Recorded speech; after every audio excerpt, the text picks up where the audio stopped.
Has anybody here ever bungee jumped? Put up your hand. There's one. I always wanted to do it. Too late now. But I remember the first time I saw it happen. I was at the Toronto exhibition because we lived in Toronto at the time.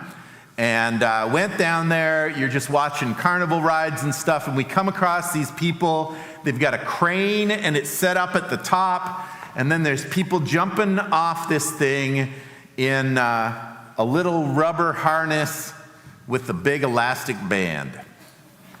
And they're just like paying somebody. It was $50. And you go up and you climb the ladder and you stand at the top. And then they go, "It's your turn, go." And some people stood there for a second. Some people just jumped right away, just trusting, just went, "I'm sure it's all right." I don't even remember if they took the time. Like now, I think they do math and make sure, what's your body weight, and you do not want to lie to them. Because if you're a little heavier than you say, you can sink a little lower and maybe hit the ground. So not a good idea. But I remember standing there up close, and I watched person after person just get in line, go up, do this thing. And I'm sitting there going, this is amazing. I kind of want to do it. I don't want to spend $50 because I'm that cheap. And $50 was worth something a million years ago. So I stood there, I just watched them. And you watch and you kind of go, I wonder how many of these people are looking going, I wish I could do this. How many people are watching going, is this crazy? Like, are these people crazy that they would let someone strap them into that thing and jump off from that height and then bounce up and down? There are people who don't want to pay the price of admission like me. There are people who don't jump because it's scary. And there are people who aren't worried about safety at all. They're just like, anything can shake loose if you jump and that elastic band snaps. And so you lose the stuff in your pockets. You want to dress right for that, right? I think that's the one time when spandex is probably your best chance. Once you make that leap, you're turned upside down, all kinds of things shake loose, and you lose the stuff in your pockets, and it's scary. And I watched person after person do it. I wished I could do it. I thought about doing it so many times. I will admit I had plenty of opportunities. I just hadn't worked up to it yet. So even though I've done some things that are like that, that one didn't make the cut. And the thing is, it's scary, but it also draws a crowd, right? Like there were so many people standing around that day. I don't think I've ever seen bungee jumping where there weren't some looky-loos standing there going, that lady's not going to do it. She's going to chicken out. She's not going to do it. There she goes, right? And so it always draws a crowd. Well, the apostles had been drawing a crowd. And so as we've been talking through the early part of Acts, as we've been kind of following the story with Jesus having exited back to heaven, but still being present in his people by the Holy Spirit, we're finding that all kinds of adventures happen and all kinds of things are going on among them. And they always seem to draw a crowd. People are always watching them. They're interested in what they're saying. They're interested in what they're doing. And so they draw a crowd. There were miracles, and there were these courageous acts of defiance where they're called in and called up on the carpet, and they stand up to power. And it's got to be a spectacle for all the other people who are watching going, I wonder what they're about. Man, look at what they're doing. And so they kept being called into court by the religious leaders, told not to speak in Jesus' name, but here they are doing all these things, saying all these things that are really capturing people's attention. And some are watching and going, this is great, and some are watching this going, this is crazy. Some are saying, I wish I could do that, and some are saying, count me out.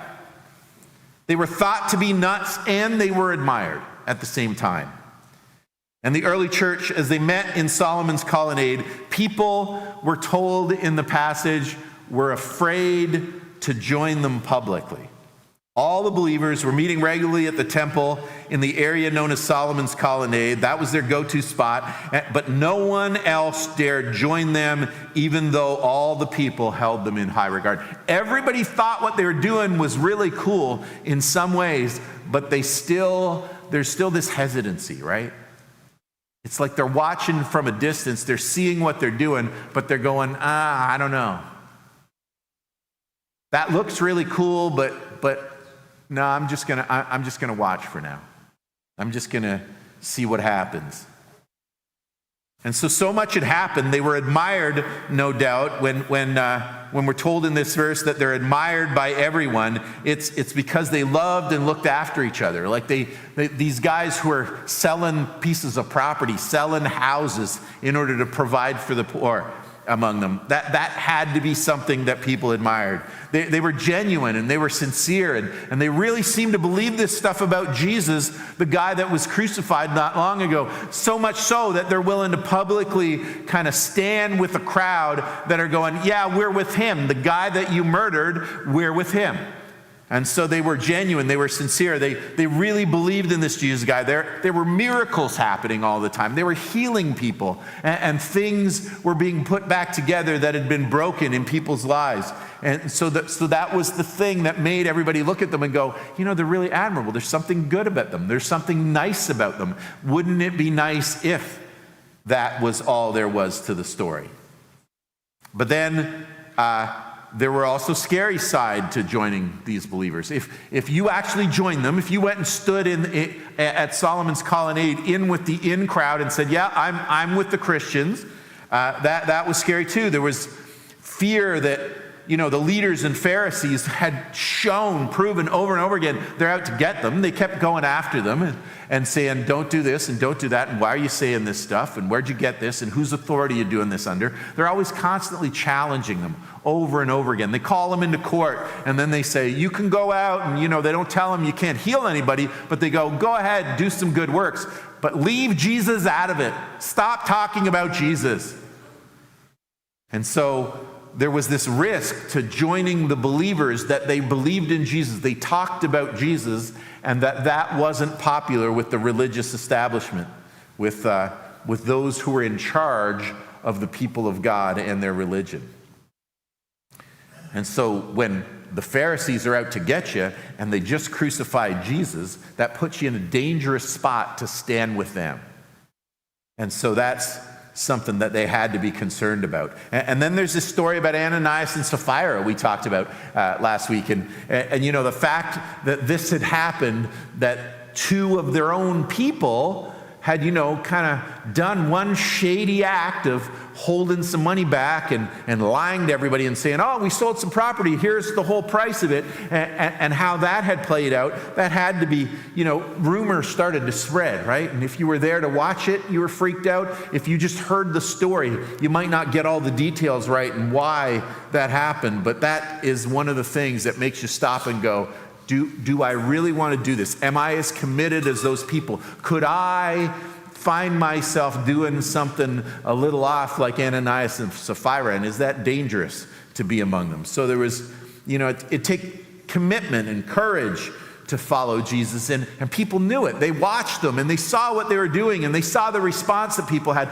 And they saw that everybody admired them, but lots of people still wanted to keep their distance because of what was happening. And so they were afraid. They were afraid of danger, and they had a fear of embarrassment, right?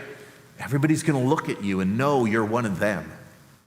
There was this fear at the idea of their lives being turned upside down and bounced all around, and fear of losing what they had in their pockets, and fear that God would call them to step up and step out and do something that was scary and dangerous as much as it was exciting and admirable and brave. And so some wanted healing and all the benefits of this group. They go, I got somebody in my life I care about, and they seem to be able to heal diseases, so I want my loved one cared for, but I'm not ready to go all the way to making myself one of those people. So they would drag their loved one out into the street, and they wait till Peter was walking by, and they'd run up and put their loved one in his shadow, because they figured if his power is enough to heal people, maybe if we take our loved one and just let his shadow fall on them, they'll be healed. And it worked.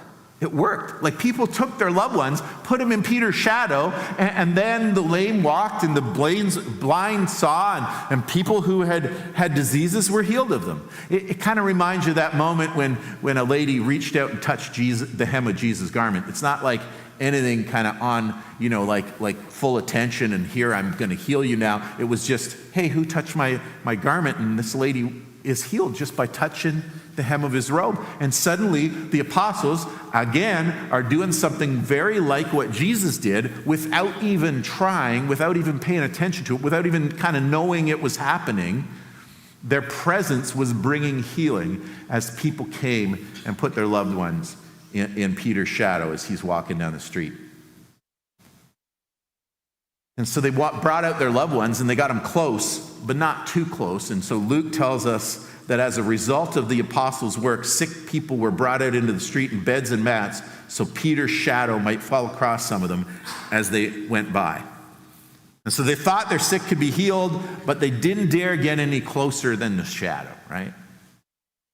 Like, I don't want to hang out with you. I don't want to talk to you and have you do this and make a public spectacle of it. I just want to sneak in and get my healing and walk away before anybody associates me with you, before anybody thinks I'm one of you guys. Not because I don't admire you, not that I don't appreciate the healing, not that I don't think you guys are great guys, but I am not ready for this. I'm not ready to stand up and stand out in that way. I'm not ready for other people to be looking at me in Solomon's Colonnade and wondering that I'm with you. And so they were close as the shadow, but not any closer.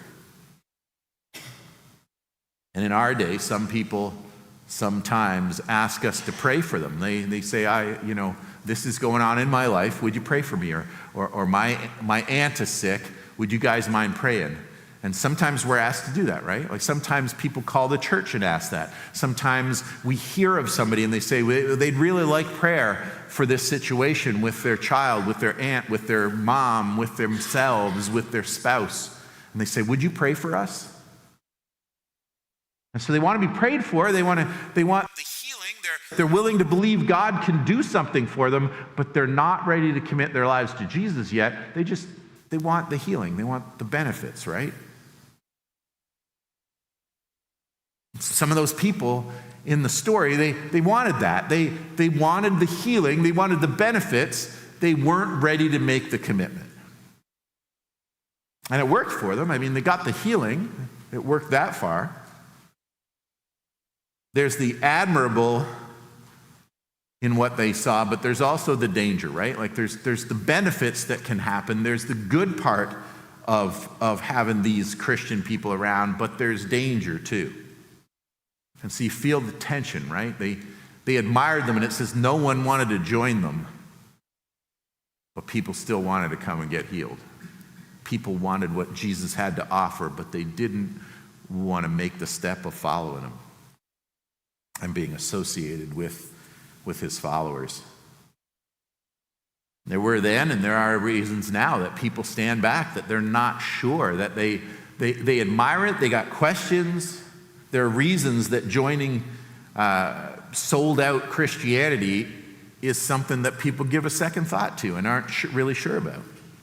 There's a reason that people hold back, and that it's scary to decide you'll commit your life completely to Jesus. He might ask you to do stuff. He might put you in positions that are embarrassing or awkward. You might stand out in all the wrong ways among your neighbors and your friends and your family. You risk a lot of things in that way. And let's face it, there's little risk in showing up for church on Sunday, right? Like, the most risk you have coming here on a Sunday morning is you lose an hour of sleep.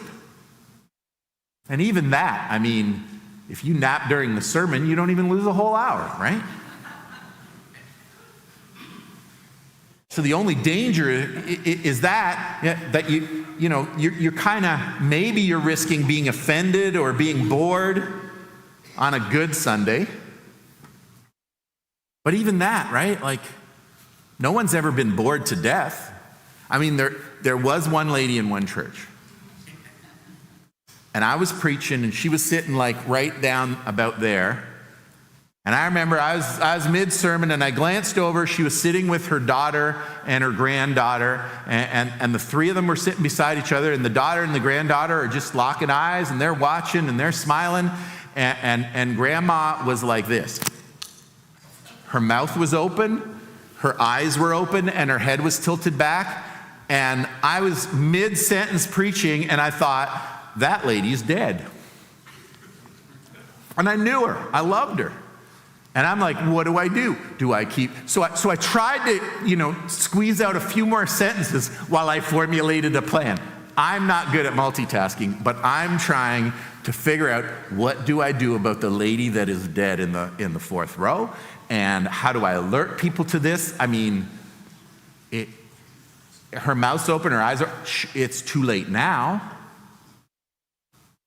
And I was freaked out. That'll throw you off your game. I mean, I don't usually get distracted during a sermon. Your kids can make noise, and it's no problem. Somebody having potentially passed away, that messed with my head.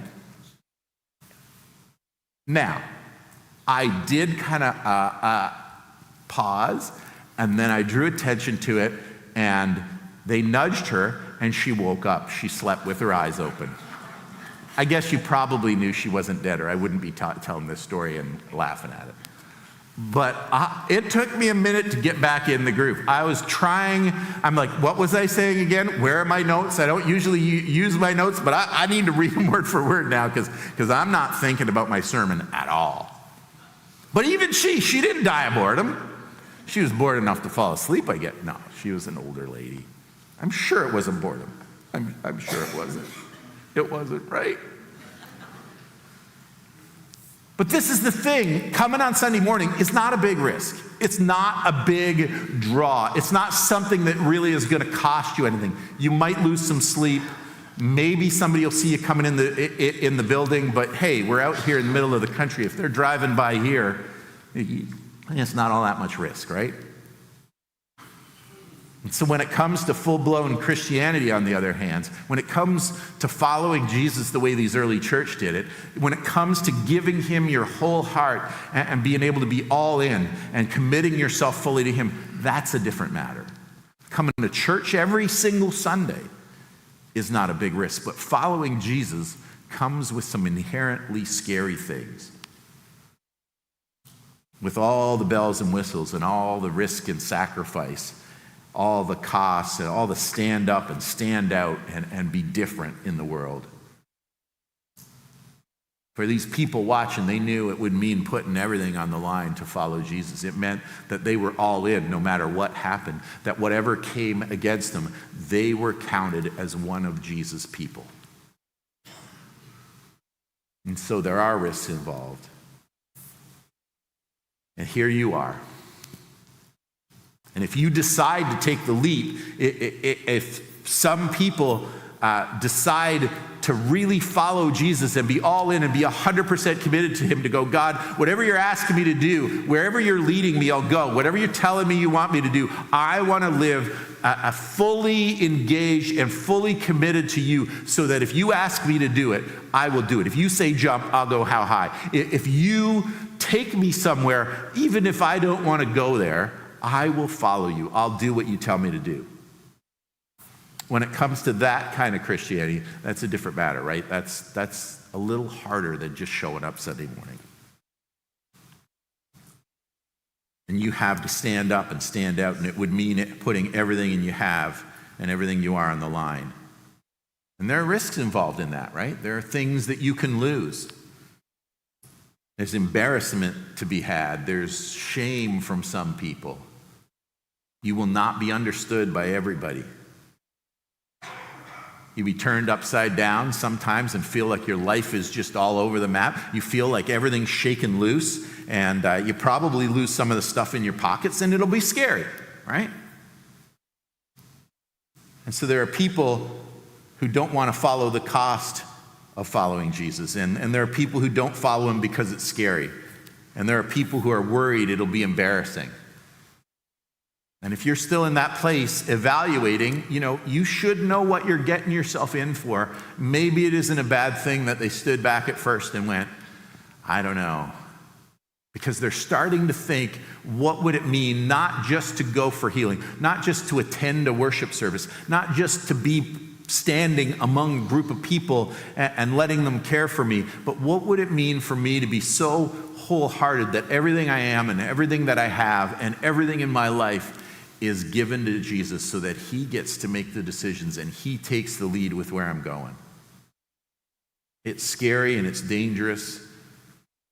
And as things progressed in our story in the early church, the high priest and his officials, who were Sadducees, were filled with jealousy at the apostles. They watched them do all these wonderful things, help so many people, and they're filled with jealousy, and they arrested the apostles and they put them in public jail. And then, yes, they worried about what would happen next. And so they're arrested. They're in jail for living out their faith and doing what God called them to do and actually having a positive impact on people and being admired by everybody, but they're still in jail. And then, yes, an angel of the Lord came at night and opened the gates of the jail and brought them out. So yeah, they were in jail, but he springs them. So there are good things that happen. God intervenes, and sometimes when things go wrong, we find that he rescues us and looks after situations. And sometimes things work out in a miraculous way that we go, I never could have seen that solution coming. Nobody but God could do something like that.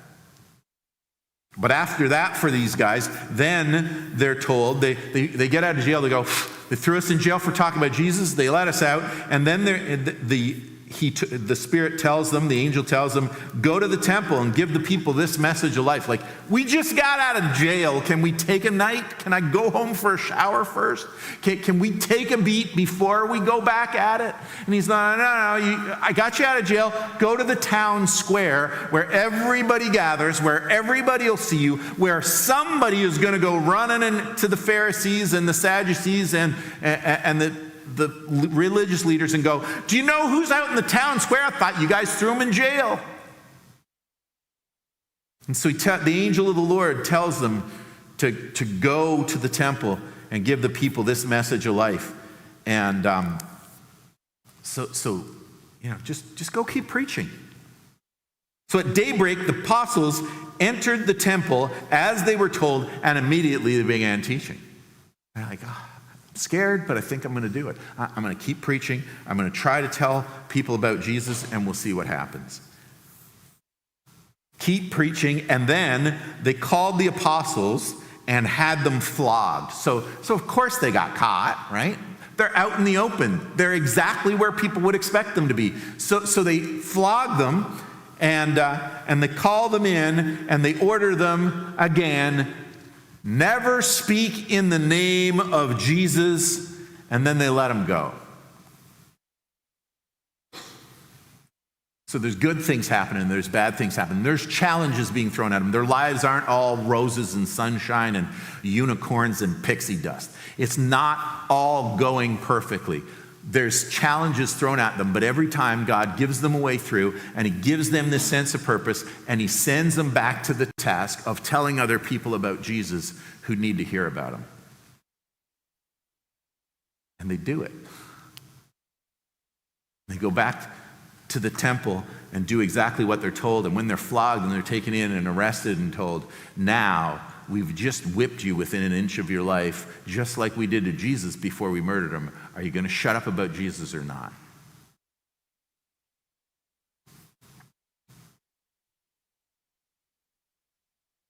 And that's a moment when you find out how serious you really are about this Christianity thing, right?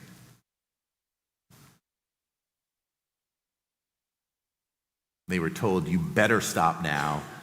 Think about the wounds on your back. Do you want worse than this? We flogged Jesus and then we nailed him to a tree. We've done step one. You have an opportunity to walk away. But there was no stopping them. And so the apostles left the high council rejoicing that God had counted them worthy to suffer disgrace for the name of Jesus. They walked away, wounds on their back, freshly bleeding on their linen shirts. And while they walked away, they go, God just counted us worthy to suffer for him. We got to suffer for Jesus. He suffered for us, and we got to do that. Not we had to do that. Not that we went through this. It was we were considered worthy by God. We got to do what Jesus did. Not just the part where he heals people, not just the part where he holds a huge crowd on the side of a hill captive with his preaching, but the part where they whipped him. They whipped me. They whipped Jesus. I'm with him. I'm with him for the miracles. I'm with him for the teaching. I'm with him for the direction in life. And I'm with him for the floggings. And if they make good on their promise and they murder me too, I'm with them for that too. Because I am willing to follow Jesus anywhere.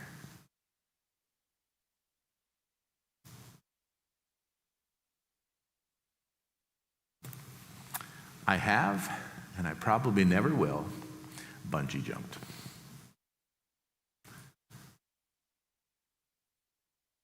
And there are moments when I think, what would have that been like? But when it comes down to it, some risks are pretty passé in comparison to following Jesus with your whole heart and leaning into him and trusting him every morning with wherever he's going to take you, whatever he's going to put you through. Because it is an incredible adventure following Jesus. And adventures never happen without risks, right? Like if it's really going to be an adventure, you're going to face challenges, you're going to overcome obstacles, you're going to see things thrown at you that look like they are impossible. But if you follow him, if you let him lead you, then whatever happens, it will be worth that journey. And you will never look back on your story and say, I wish I had never trusted him.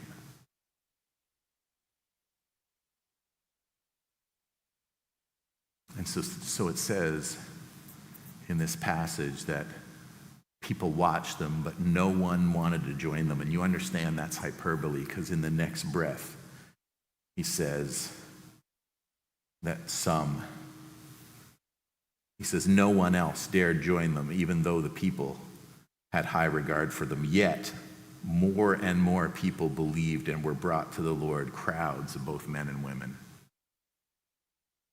There were all kinds of people standing back going, I can't do that. I don't want to do that. I'm willing to have some benefits kind of flow my way. I'm willing to take my relatives for healing. I'm willing to say a few prayers, but I'm not in like those guys are in.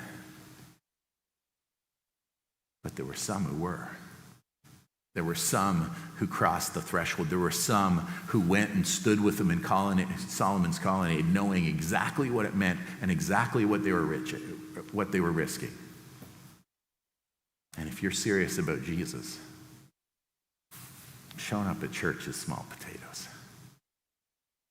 He will call you places and he will do things through you that are amazing. And some people will not like it. Some situations will get ugly for you.